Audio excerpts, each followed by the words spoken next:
நாங்கள் தான் எடுக்கிறோம். பரவாயில்ல, எடுத்துக்கோ.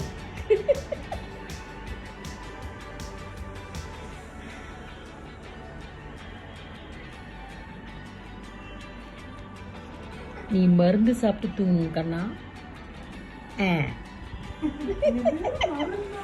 ஆமா, மருந்து சாப்பிட்டு தான் நீ தூங்குற.